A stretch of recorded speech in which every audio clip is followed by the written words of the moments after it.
एक और बड़ी खबर, राम मंदिर पर महाराष्ट्र कांग्रेस प्रमुख नाना पटोले के बयान पर सियासी पारा चढ़ चुका है। भारतीय जनता पार्टी शुद्धिकरण वाले बयान पर हमलावर है। बीजेपी ने सवाल किया है कि राष्ट्रपति के दर्शन के बाद शुद्धिकरण की बात क्यों कह रही है कांग्रेस। नाना पटोले ने यह बात कही थी कि अगर सत्ता में हम आते हैं तो राम मंदिर का शुद्धिकरण कराएंगे। अब बीजेपी हमलावर है इसको लेकर। महाराष्ट्र कांग्रेस के प्रदेश अध्यक्ष नाना पटोले जी ने श्री राम मंदिर को लेकर एक बहुत आपत्तिजनक और विवादित बयान दिया है और वो इतना निम्न स्तरीय और भर्त्सना योग्य बयान है कि उसकी जितनी निंदा की जाए कम है। उन्होंने ये कहा कि श्री राम जन्मभूमि का शुद्धिकरण कराने की आवश्यकता है।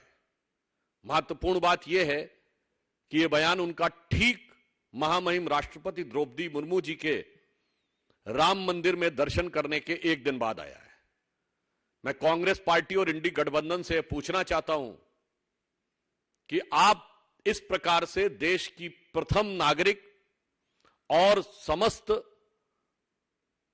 शेड्यूल्ड ट्राइब समाज, आदिवासी समाज का इतना घोर अपमान करने पर क्यों आमादा है।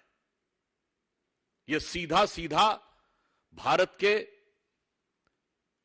एससी और एसटी समाज का घनघोर अपमान है और कांग्रेस के मन के अंदर का जो द्वेष भाव है, जो असली भाव है, वो उभर कर क्रमशः सामने आ रहा है। और कांग्रेस पार्टी की सरकार, जो इंडिया आघाड़ी की सरकार आई, तो बिल्कुल मंदिर का शुद्धिकरण किया जाएगा, क्योंकि हमारे सनातन धर्म में घर में अगर माँ पिताजी कोई एक्सपायर्ड होते तो सर मुंडाना पड़ता है, पूरी विधियां होती है।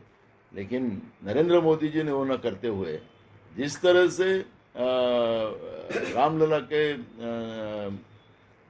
प्राण प्रतिष्ठा की है, वो हमारे देश के हमारे शंकराचार्य ने भी उनका विरोध किया है।